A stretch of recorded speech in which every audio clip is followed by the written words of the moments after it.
welcome to the Cheer Up Podcast. I'm your host, Kara Hunt, and with me today not only is our co-host, Sherry Swalwell, but we also have young adult Christian fiction author, Liz Boyle. Good morning, Liz.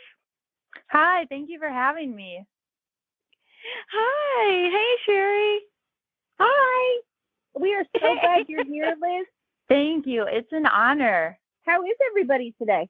Well, it's gray where I'm at, uh, and there, and everything else. But other than that, everything is going great. So, everyone excited? Today we get to talk about young adult Christian fiction novels. So, it's kind of interesting, Kara, because it's gray outside. So you're talking about the weather, and that is perfect for talking about these books because each one of these amazing young adult books has a weather phenomenon in it, if there's not a better way to say oh that. my word! Oh, this makes it perfect. Exactly. That makes it perfect for anyone who's listening and everything else. It's like I'm telling you, there is nothing better than a good book on a crazy weather day. Okay? Oh, absolutely. Heck, even when the sun is shining, if you're outside and you're enjoying the beach or the weather, I still like a good book. But especially when it's cloudy, overcast, kind of grayish out, and everything else. So, yeah, perfect time to be talking, about books. So, and especially for the younger people in our life, since they tend to get bored so easily. So, again, just everyone, welcome to the Cheer Up Podcast, and thank you all so much for all the love you guys have shared with us and everything. And just remember, you can always find us on social media, all social media platforms, and you can find us on all major podcasting platforms as well.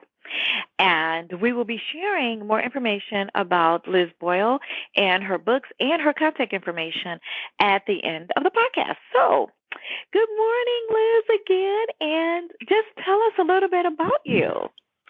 Yeah, well, I am a wife of a professional tree climber. I'm a homeschooling mom to 3 children.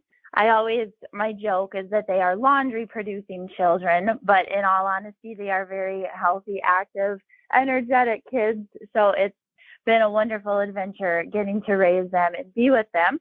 And then in my spare time, I like to write young adult and middle grade fiction for Christians primarily. I definitely like to keep my books clean. I like to write characters that can be role models for today's youth.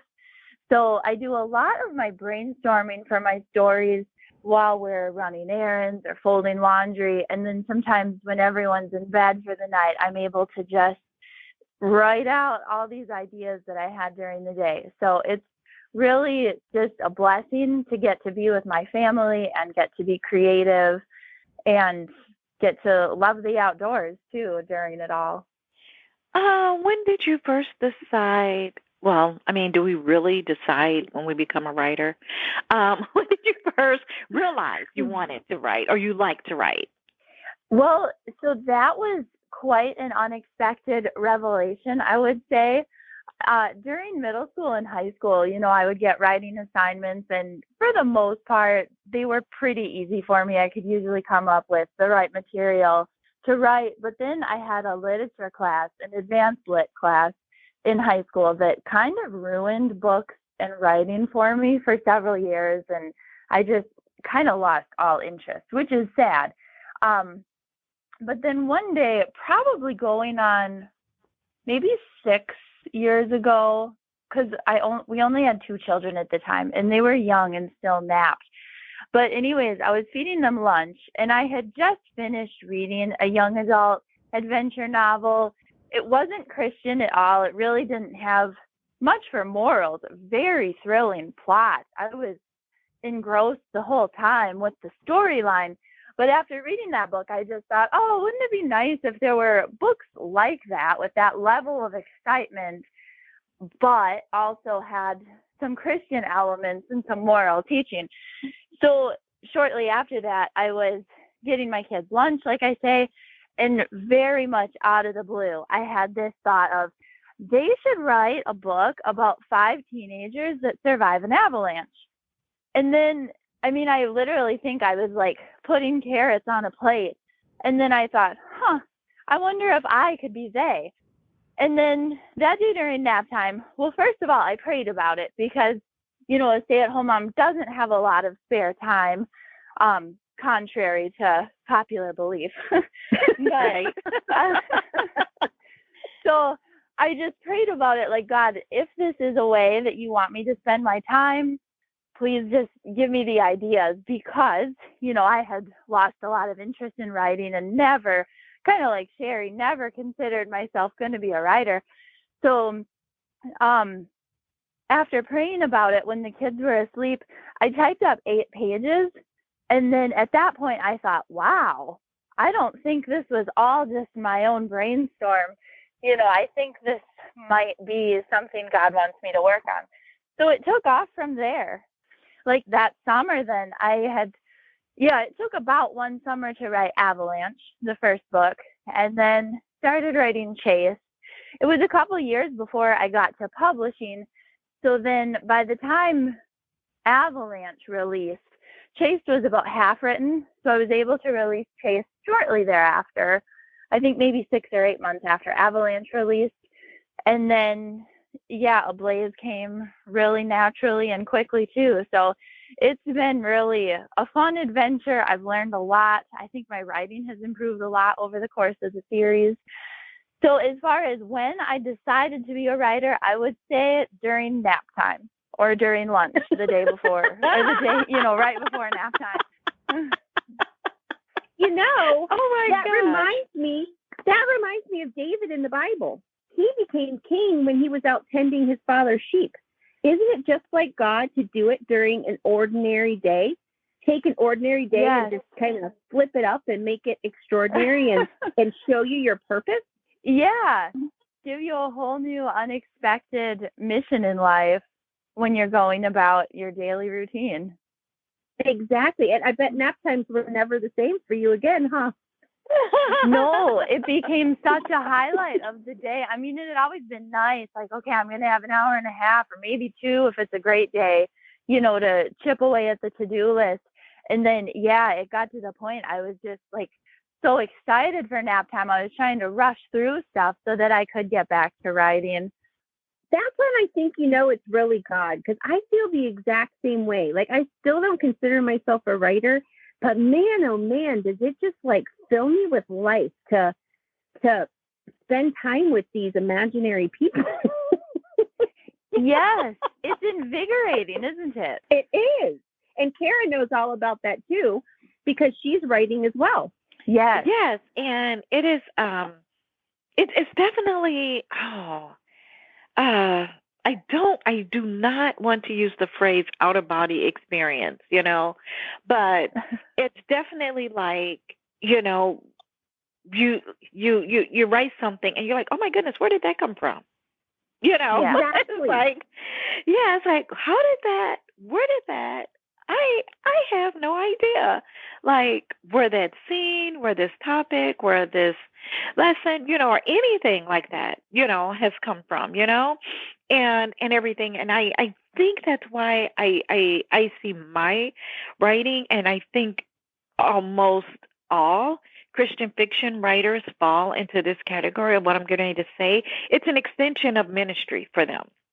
Oh, absolutely. Yeah. Yeah, exactly. Because, we're not just putting words on a page.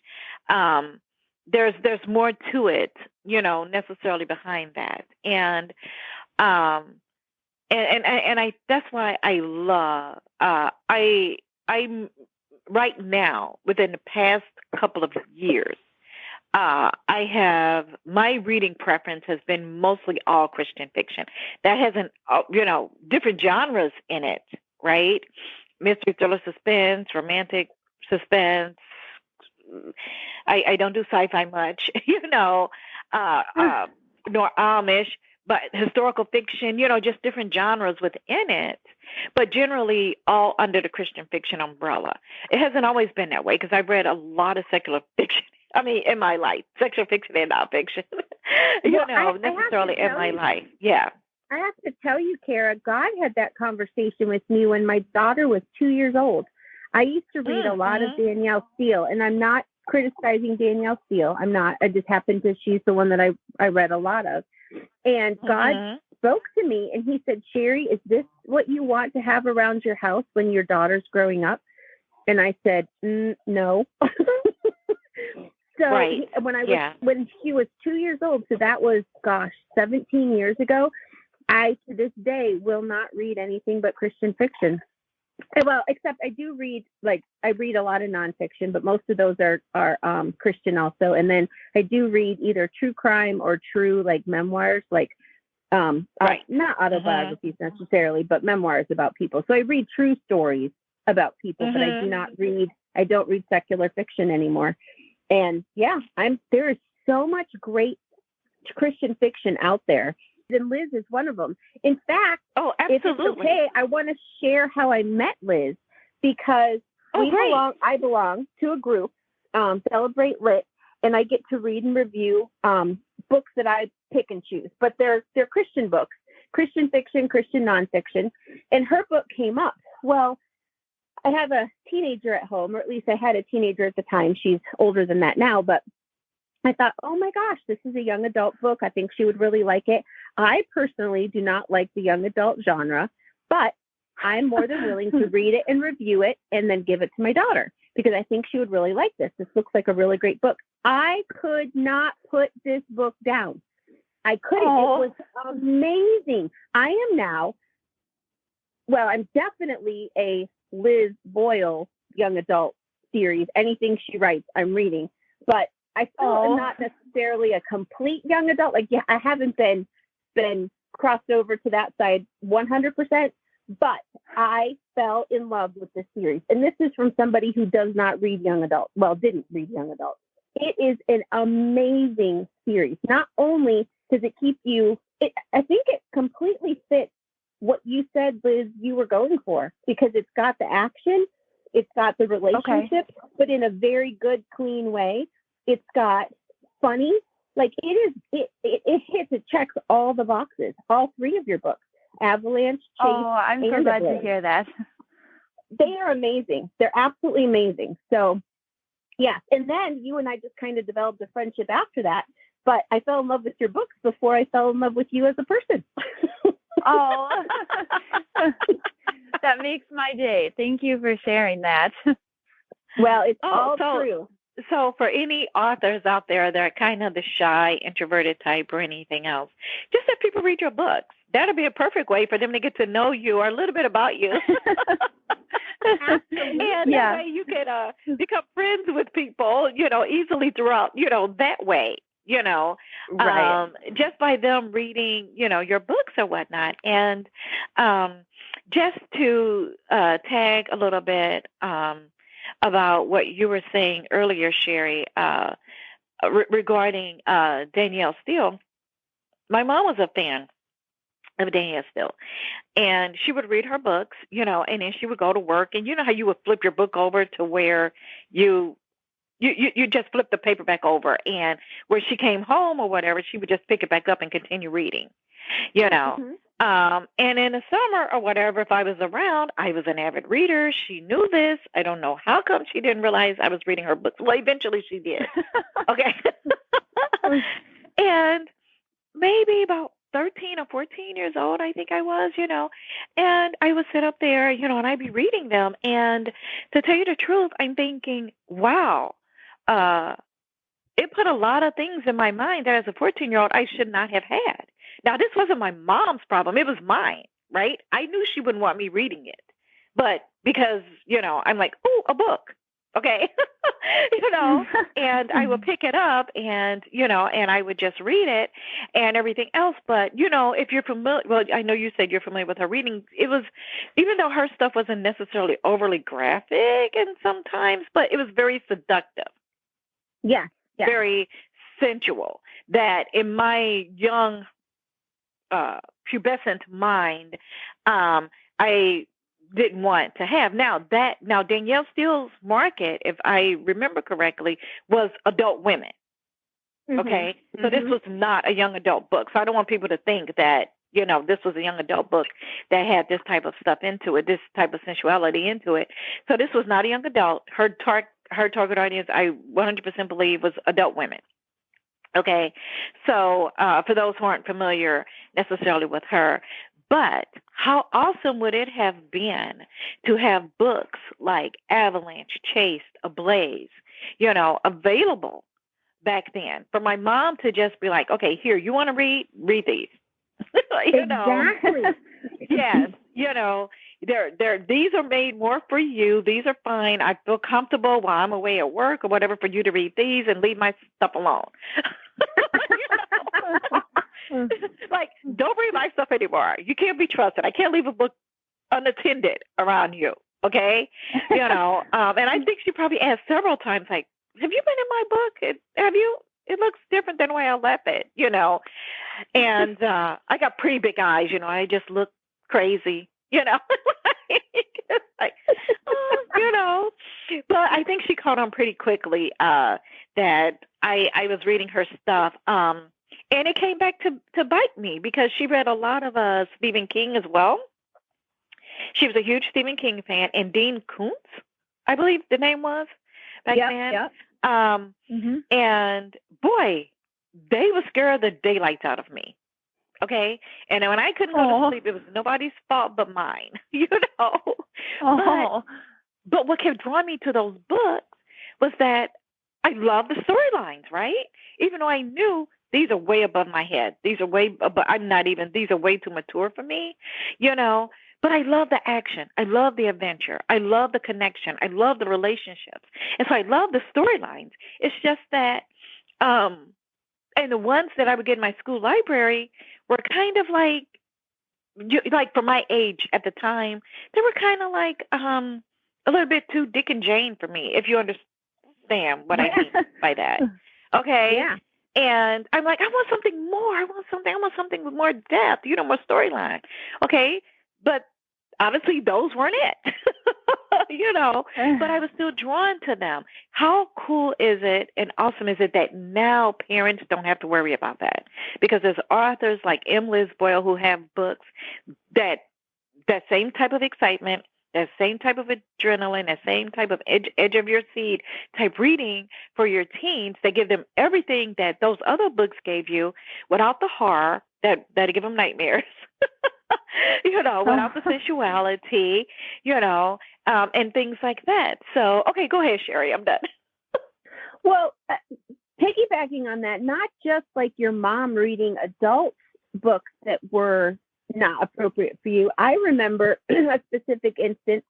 I've been a reader since I was knee-high to a grasshopper. And I'm trying to think where I lived at the time because that would tell how old I was. I want to say I was around 10, but I was definitely between like 9 and 12. We'll put it in there. And I remember I went to the school library and I checked out a book. And the book was about, and I think there's even a movie out now kind of along the same lines because you know what it's like. You can never, you're never inventing anything new. Everything's always being reinvented. So the story's been told many times. But it was these two kids that were really sick, teenagers, and they both were dying. And they came up with this dilemma of wanting to sleep together because they both were going to die. They would never get the chance to get married. And I think they ended up having sex in the hospital before they died. And I remember going to my mom had no idea I was reading this book. I got it from the school library. She thought it was safe.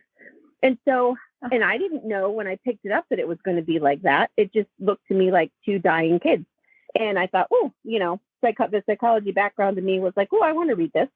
So anyway, long story short, I go in and I talk to my mom and I'm like, so is this acceptable? Because, they're both going to die and they're not going to be able to get married. So God's okay with that, right? And she's like, what? So it opens up a discussion that I don't think I was technically mature enough to really grasp. Like, I don't think that a 10-year-old should be talking about having sex because she's going to die before she gets married.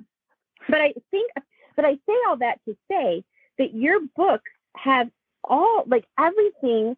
I love love the fact that not only do you have the adventure, not only do you have the relationship element, because someone like me who loves like that psychology background, even now when I read the Bible, I read it from a relational perspective. Like I'm always like, oh, wow, David must have been really sad, or, oh, wow, Esther had to have been scared to death because I would have been, so I read things from a relational perspective. Your books have that with the interactions of all the 5 kids, which I love. Not only that, though, but they also interact with the adults and other adults in the, so they interact with like the park rangers in the second and the third book. They interact with their parents in all of the books. So you've got all of that element, but you also have that Christian underlying theme where you're not preaching to kids because kids don't want to be preached at, but it's just that layer of, this is how I live my life. This is how I live with Jesus every single day. So you've got that cemented in there in such a easygoing, non-threatening, non-preaching tone that just opens up, I think, and even if kids don't necessarily consciously grasp it, you're still planting those seeds. That this is the way life can be. This is the way that you can live. And so you've got it all. Like you've got all that without having to have that awkward conversation with your mother saying, so am I allowed to have sex if I'm going to die and I don't have a chance to get married? Right. Is God okay with that? Is that part of that gray area, Mom, or is that still the black and white? Yeah. I'm just having to laugh because I can just imagine your mom's face when you said that. Oh, I know. She was sitting in her bed reading a clean Harlequin, and her daughter comes in and drops a bomb from a book that she got at the school library. Oh, my goodness. Okay. So, yes, that I love would be these shocking books. from a parent's perspective.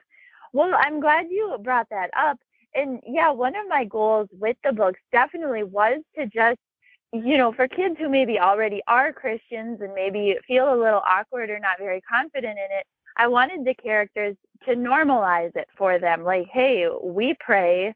We pray when we're in trouble. We pray when we're going to eat. Not just we're going to wait till a natural disaster and, oh, I guess maybe we could reach out to that God guy. But I wanted it to be that, like you say, this is the way these kids are already living.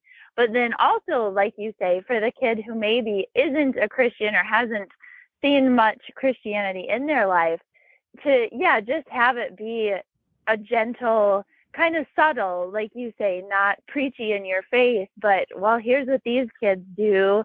And so I'm just trying to say, like, I just wanted it to be an influence, a positive influence, that kids, whether they are a Christian or whether they're not a Christian, they're going to be able to relate to and benefit from. So I'm glad you brought up that story, Sherry, about, we pick up so much from the media we encounter. And so you, as a 10-year-old, reading like something that looked normal for your age and then turned out to be introducing way too big of a concept. So just how our media normalizes things. And so I wanted to provide media, obviously with God's help, some entertainment that would be wholesome and beneficial to families and could be something for kids to look up to the characters, and parents aren't going to worry, oh, are they talking about having sex before they die at age, learning that at age 10. Right. Well, and another thing that I absolutely love about your books is that they're so relatable. Like I think you help bring an excitement and help like feed that fire for kids that, oh, so my life could be like this instead of like that. And kids nowadays have to face so much more even than we did 40 years ago. So I'm dating myself, yes, but 40 years ago I was 10, and while that was a shock value that I didn't expect to have in my school library, the stuff that our kids are faced with nowadays is 10 times more than that. And to have this kind of an alternative, and to have this, that you can open up discussions with your parents this way, or if they don't come from a home that's like this, it might bad in them in one sense, but if they're a survivor, which most kids in those situations are survivors, then it might just be that push that they need to say, this is the kind of home that I'm going to create. This is the kind of life that I want. And it's really all God, like you said. Like, God is the one who does the harvest. We're just the ones to plant the seeds. So my big question to you, Liz, is how many more can you crank out fast enough? Because, like, I want more. Oh, I'm so glad to hear you say that. Well, I am working on a standalone novel, so it's unrelated to the series, to Avalanche, Chased, and Ablaze, but it's still going to have, my hope is, relatable characters and definitely the Christian elements, you know, where the kids, the main characters are Christians, but they're going to face these things that are just going to strengthen their faith, and they're going to have to rely on God to get through it. So I can say that I'm working on one novel. I don't know when I will get it out. I'm working on kind of the second draft edits is the stage I'm up to now. So hopefully within a year I will get it out. And yeah, as far as after that, I hope that God will give me more ideas for more good books to write. But I don't have any, beyond this book, I haven't thought about other ideas past that for full book projects. But I think part of that is because I haven't given it much thought. You know, my hope is that when this project wraps up, then hopefully God will have another project for me. Oh, I'm sure he will. And I love what you said about the new book that you're writing, that the stories that you write help strengthen the character's faith. Or I should say, let me rephrase that. The adventures and the obstacles that they face help strengthen your character's faith. That is the best kind of example, because you're not preaching, but you're leading by example. You're letting kids who need it escape for a couple hours and build that confidence. You're helping kids who maybe go to church all the time and have a good faith build their confidence as well, saying, okay, if this person can do it, I can do it too. I don't know. There's just so many positives about your books that I absolutely love the fact that I discovered your books, and I love the fact that we became friends afterwards. The one thing that I think is awesome about the series Avalanche, Chased, and Ablaze is that these kids are outdoors. Yeah. Oh my gosh, I didn't even think about that, Kara. Yes, they're outdoors. They're not inside, you know, face to a screen, face to the phone, face to an iPad, face to a computer, face with a television screen or a gaming system. They're outside. They're enjoying God's creation. They're out there in nature. Do they have things that's going to obstacles and stuff that comes with that? Absolutely. You know, but how many times in the Bible does God use nature to teach us lessons? Yeah. You know, he uses it all the time. I don't think there's not one place in the Bible where it talks about, you know, a gaming system teaching us, you know, a lesson, you know, or a television program or the Disney Channel or TikTok, you know, or something like that kids seem to, you know, spend so much time on. They're outdoors. They're experiencing life. They're experiencing God's creation, you know, and exploring it. And to me, that would have immediately jumped out to me when my kids were younger. You know, something like that. That's you know, give their mind to be like, wow, look at all this stuff that's possible. I need to go find a mountain. Okay.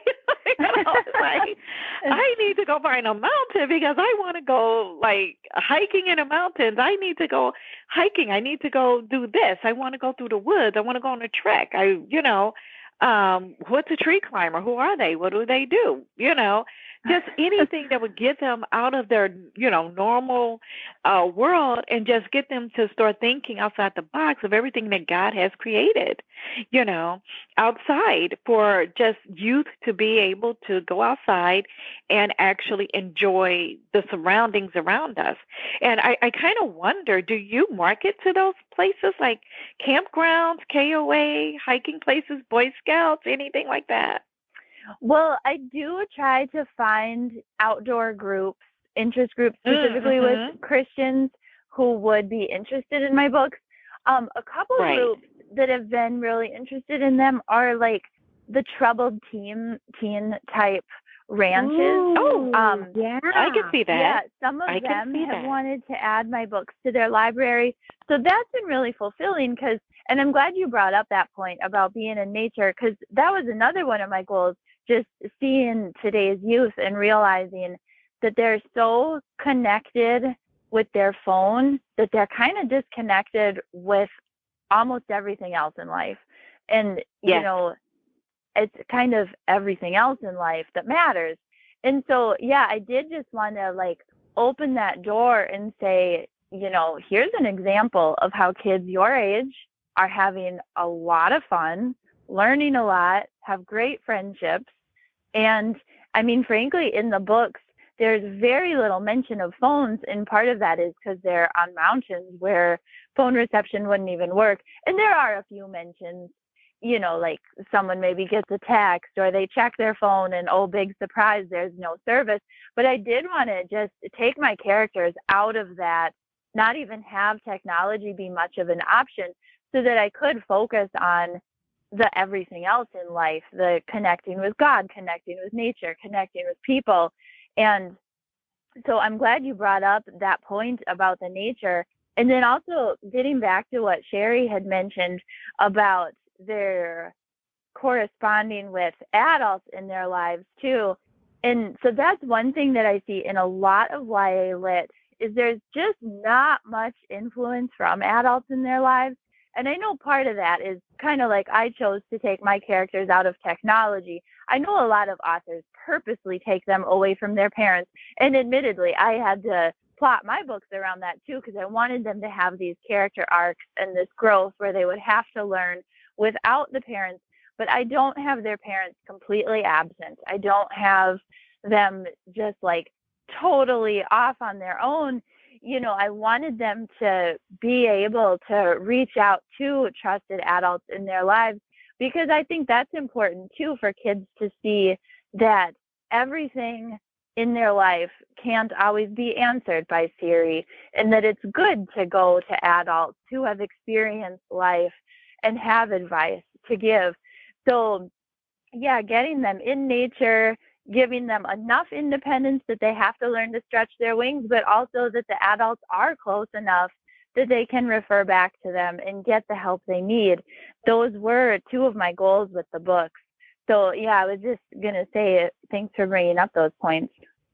Well, I need to piggyback on that because there was two more instances. The one is you taught me a lot about hiking. We hike as a family, but we are not professional by any means, meaning we're advancing as we get older and as our kids get older, so we're doing more. We're definitely not at the people in your book stage by any means, but you've taught me so much, and you've given me, who I love nature anyway, like if I have a choice to be anywhere, it's going to be out in nature. And you've given me a new love for it. But the other part that I absolutely love about your books is that you, like, it kind of gives me a reassurance as a parent that I'm doing things the right way. Because I loved how when the kids went off in Avalanche and they created all of that, I want to say there was like I think it was an Avalanche book. I don't think it was the Chase one yet. Maybe I might be getting them mixed up. So sure, forgive me and correct me. But anyway, they caused damage somehow. I don't remember what they did, but they had to pay it off themselves. I was like, yay, that is awesome. Because even me as a parent, sometimes I question, am I being too mean? Like, am I not showing enough grace? Do I need to show more love? No, kids need to learn that the world is not going to give you grace for every single thing. And I'm more of a, I'm an extreme, and I'm not praising myself at all right now. I'm showing you a flaw. I'm either like full of grace and, oh no, don't worry about it, or you are going to suffer the strictest consequence ever, instead of that middle ground that I need to be. But I loved that about the parent. Like, I was like, oh, I want to be that parent. Can I be that parent? I can be that parent. Oh. And see, that's the signs of a good book, because it not just uh what's the word I want to look for? Entertaining read, a good read, a ministering read for young adults, but the parents can learn something too. Those are all or everyone who picks it up can learn something, right? Male, Well, and I female, read young, these books. old. Yes. Yes. And I read these Mhm. 2 years ago, and I still remember the details. Like, to me, that is the mark of a great book. Exactly. And for those who are not familiar with the young adult genre, Liz, can you let everybody know, like, what is the general age range of young adults? So I think by definition, young adult would be ages 12 to 18. My books are clean enough that I know I've had readers as young as 9 who came back and said, "Oh, I'm 9 years old and loved this book," or I guess more likely it would be the parent who said, "I let my 9-year-old read your book and they loved it." So yeah, I kind of say that's why I tack on middle grade too, because since the lessons are pretty wholesome, well, very wholesome for the most part. Yeah, I think as young as 9 or 10 can definitely glean from my books. And then, so like I said, by definition, young adult is up to about age 18. But I hear from parents like Sherry and grandparents saying, "Oh, I loved your book. We did it as a read aloud and everybody loved it." Or, I read this and then gave it to my grandkids. So adults seem to enjoy them too, which is really cool. I'm glad that a wide variety of ages are benefiting from them. And to me, that's so cool because, we talked about how adults can benefit from them, but how cool is it, right? As a parent, to have an exciting, thrilling book that deals with the outdoors as a read aloud for your younger children. Yeah. Because they get so enthralled into that. Their eyes get so big, they're and round, and they're just like looking and they're like, "What happened?" Yes. And you're like, One more "Okay, time for chapter." bed." Yeah, one more chapter. It's like, no, it's time for bed. You got to find out tomorrow. Like, oh, Yeah. Mom, oh, Dad, I got to know if they got off the mountain. Exactly. Exactly, So yeah, so even though now technically I know for booksellers and everything else that it has to have technically a genre, but I'm so glad that for those who are listening, just so that you know that it's great for read alouds for younger children, Yep. for the genre of young adult 12 to 18, and even adults like it. So it sounds like it's just a book that just feeds that will be able to be enjoyed by everyone. And you don't have to worry about reading about it with your kids, or something. It's not like, you try to watch a movie and you're like, "Oh my goodness, I should have censored that part." Yeah, or fast forwarded that part or cover their eyes, It's something that you can do. And not only that, oh my goodness, it seems like everything that happens with these teens in a book, what great conversation starters, right? Johnny, how would you handle that situation? Susie, what do you think? Do you think they did the right thing? Exactly. And her books are great for kids who love fiction, and her books are great for kids who love nonfiction because she has enough of the knowledge and the teaching element in there, which is not you're going to sit down and have a lecture. It just naturally flows throughout the book. But that keeps the interest of your nonfiction loving kids. I have one of those. And then the other aspects of the book keep the interest of the fiction loving kids. And I have one of those. So, yeah, I mean, it's perfect for everybody. And I hate to say it, but we need to start wrapping up because we could literally talk to Liz all day, I think. And I know I would love it. I know. It's been fun visiting with you.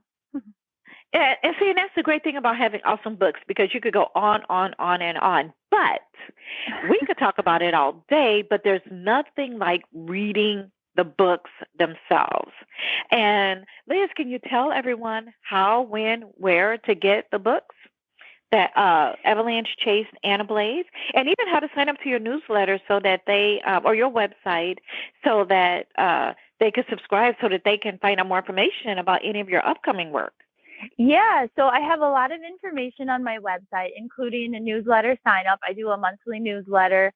So my website is Liz, L-I-Z, Boyle, BOYLE.com. And then my books are, well, I have links for my books on my website. Some libraries have them, so definitely, check with your librarian. Also, yeah, they're available on Amazon as paperback and digital book. And then digital books also through like Kobo. And if you go to books to read, well, I have a link on my website for that too.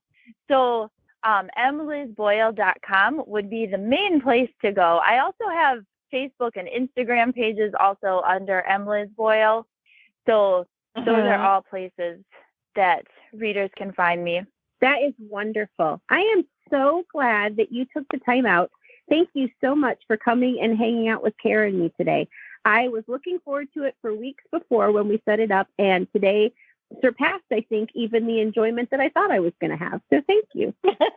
Oh, I'm so glad. Thank you for the opportunity. It's been really fun visiting with you ladies. Well, as Liz Boyle's books tell us, there are things in this world that will bring trials and tribulations. But in John 16:33, God tells us to be of good cheer because he has overcome the world. If you want to find out more about the exciting news that Kara has, and she has some really exciting news, so go head over to her website, KARARHunt.com. You can come over and check out. God has me doing a lot of new projects this year as well. So head over to my website and you'll get to see some of those. SherrySwalwell.com, CHERISWALWELL.com. Do you need prayer or do you need encouragement?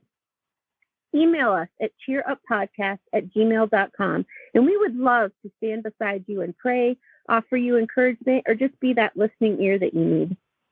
If you want to build a community with fellow believers and people that can encourage you as well, head over to our Facebook group at Cheer Up Podcast on Facebook, and we would love to have you join that group as well. We're always doing all kinds of fun stuff over there, so just come on over and check it out. And remember, #BTBA. We're blessed to be alive. And if you read Liz's books, Avalanche, Chase, and Ablaze, those 5 characters, while they're fiction, they're real for me. They also feel blessed to be alive because they survived an avalanche, they survived somebody chasing them, and they survived a fire. So until next week, thank you so much for joining us. Thank you for listening in, and we will talk to you again. Bye-bye.